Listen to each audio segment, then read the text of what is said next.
कहते हैं जिसके खून में धंधा हो, पैसे का दूसरा नाम, रिलायंस कम्युनिकेशन को बैंकरप्ट करार दिया गया। हारेबाजी को कैसे जीतता है, कैसे बाउंस बैक करता है, जी हाँ, उस शख्स का नाम है। कभी कभी कुछ जीतने के लिए कुछ हारना पड़ता है और हार कर जीतने वाले को बाजीगर कहते हैं। डायलॉग तो आपने सुना ही होगा और आज की मेरी ये वीडियो भी इसी पर है। आज हम बात करेंगे एक ऐसे शख्स की जो एक टाइम में दुनिया का 6th रिचेस्ट पर्सन था। जी हाँ, छठा सबसे अमीर आदमी, 4 लाख करोड़ की प्रॉपर्टी का मालिक, बैंकक्रप्ट होने के बाद कैसे बाउंस बैक करता है, कैसे एक बाजीगर की तरह हारी हुई बाजी को जीतता है। तो आज हम बात करेंगे उस शख्स की और उस शख्स का नाम है अनिल धीरूभाई अंबानी। अंबानी नाम तो आपने सुना ही होगा, चाहे वो अनिल अंबानी हो चाहे मुकेश अंबानी हो। इस परिवार को लेकर पिछले दिनों इंटरनेट पर बहुत चर्चा रही जब अनंत अंबानी और राधिका मर्चेंट की वेडिंग पार्टीज हुई। जब दुनिया के बड़े बड़े लोग, मार्क जकरबर्ग, बिल गेट्स, बड़े बड़े एक्टर्स, अमिताभ बच्चन, सलमान खान, शाहरुख खान, सब वहां पर दिखाई दिए। तो आज इस केस स्टडी में हम बात करते हैं अनिल धीरूभाई अंबानी की। अनिल अंबानी जो एक टाइम में रिलायंस इंडस्ट्रीज के मैनेजिंग डायरेक्टर थे, कैसे ऊंचाइयों तक जाकर फिर इतना नीचे गिरे और वापस से फिर एक शानदार कमबैक करने वाले हैं। तो आइए शुरुआत करते हैं इस केस स्टडी की और देखते हैं कि अनिल अंबानी कैसे एक हारी हुई बाजी को जीतते हैं और बाजीगर कहलाते हैं। तो थोड़ा सा बैकग्राउंड में चलते हैं, थोड़ी सी हिस्ट्री देख लेते हैं। तो मोटा मोटा नुकसान जो हुआ अनिल अंबानी की कंपनीज को, वो हुआ 2008 में। जब 2008 में बहुत बड़े इकोनॉमिक क्राइसिस आए, वहां से इनका बुरा वक्त शुरू हुआ और एक के बाद एक कंपनी इनकी डूबती चली गई और ये बैंकक्रप्ट होते गए, दिवालिया हो गए थे ये उस टाइम पर। कहानी की शुरुआत होती है साल 2002 जब एक बुरी खबर आती है कि धीरूभाई अंबानी अब इस दुनिया में नहीं रहे और उनके गुजरने के बाद अनिल अंबानी को ग्रुप का मैनेजिंग डायरेक्टर बनाया गया और मुकेश अंबानी को बनाया गया चेयरमैन। उस टाइम पर रिलायंस इंडस्ट्री की वैल्यूएशन थी 27,000 करोड़ के आसपास। 2002 की बात है ये, तब थी ये वैल्यूएशन। और आज के टाइम में आप जानते हैं कितनी है वैल्यूएशन रिलायंस की, जो मुकेश अंबानी के पास है। उनके अकेले की वैल्यूएशन है 20 लाख करोड़ रुपए। लेकिन हम आज बात कर रहे हैं अनिल अंबानी की। 2005 में दोनों भाइयों में, अनिल अंबानी और मुकेश अंबानी में कुछ विवाद हो जाते हैं और यहाँ पर एक ब्रेकअप होता है दोनों का और कंपनी का 2 भागों में बंटवारा हो जाता है।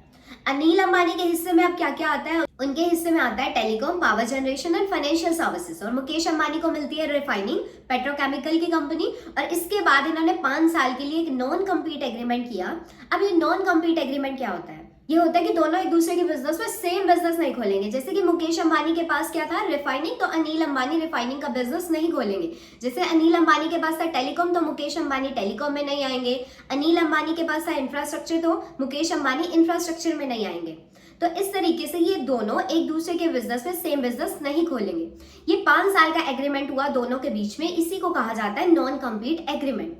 उसके बाद अनिल अंबानी ने Reliance communication, Reliance power, Reliance capital, Reliance infra, Reliance novel और रिलायंस होम फाइनेंस को रिलायंस ग्रुप के अंदर ऑपरेट करना शुरू कर दिया और उनके ग्रुप का नाम पड़ा ADAG। इसका मतलब है अनिल धीरूभाई अंबानी ग्रुप। साल 2007 तक अनिल अंबानी ने रिलायंस ग्रुप के थ्रू खूब पैसा कमाया और यहाँ अनिल अंबानी के ग्रुप की वैल्यूएशन हो गई थी 4 लाख करोड़ रुपए। सबसे बड़ा कामयाबी का हिस्सा था रिलायंस कम्युनिकेशन। लेकिन गलती क्या हुई आगे, वो ये थी कि जब 4G आया तो ये अपग्रेड करने से चूक गए। ये 2G के झमेले में ही फंसे रहे और वहां पर इनकी कंपनी घाटे में और नुकसान में जाने लगी। लेकिन उससे पहले ये 2008 में रिलायंस पावर का IPO लेकर आए थे, जो उस टाइम का सबसे सक्सेसफुल IPO था और इनको मुंबई की पहली रेल का कॉन्ट्रैक्ट भी रिलायंस इंफ्रास्ट्रक्चर में मिला। यहां तक कि अनिल अंबानी सोने के रथ पर सवार थे। लेकिन 2008 का जब कोलैप्स हुआ, 2008 में जब क्राइसिस आए, तो ये सोने का रथ हो गया इनका पंक्चर और पहली ट्रेवल शुरू हुई जब रिलायंस पावर को नेचुरल गैस की जरूरत थी और 2008 में क्राइसिस में नेचुरल गैस के दाम आसमान छूने लग गए थे। तो वहां से इनकी तकलीफों की शुरुआत हुई और चलते चलते 2017 तक रिलायंस कम्युनिकेशन, जो इनकी बहुत ही बढ़िया कंपनी थी, वो भी अपग्रेड ना होने की वजह से नुकसान में चली गई। धीरे धीरे इनका मार्केट शेयर गिरने लगा क्योंकि मार्केट में 4G आ गया था और वहां पर इनका जो 5 साल का नॉन कम्पीट एग्रीमेंट था वो भी खत्म हो गया। जब मुकेश अंबानी जियो लेकर आए तब अनिल अंबानी तो क्या, वोडाफोन, आइडिया, एयरटेल, मार्केट में सबके छक्के इसने छुड़ा दिए थे और एक छत्र राज में कम्युनिकेशन का हो गया, जियो का। और इसके बाद कहते हैं ना, जब बुरा वक्त आता है तो एक साथ बहुत प्रॉब्लम्स लेकर आता है और उस टाइम में डिसीजंस भी गलत होते चले जाते हैं। ऐसा ही कुछ हुआ अनिल अंबानी के साथ। एक के बाद एक डिसीजंस गलत होते चले गए। 7,000 करोड़ के ऊपर का इनका कर्जा हो गया, डेट चढ़ गया इनके ऊपर। बहुत सारे बैंक्स ने इनके खिलाफ बैंकरप्सी फाइल करनी शुरू कर दी और एक एक करके Reliance infrastructure, Reliance capital, Reliance home finance, Reliance power, सबको भारी नुकसान का सामना करना पड़ा। और एक टाइम आया 2019 में जब रिलायंस कम्युनिकेशन को बैंकरप्ट करार दिया गया और यहां से शुरू होती है हार कर जीतने वाले को बाजीगर कहते हैं की कहानी।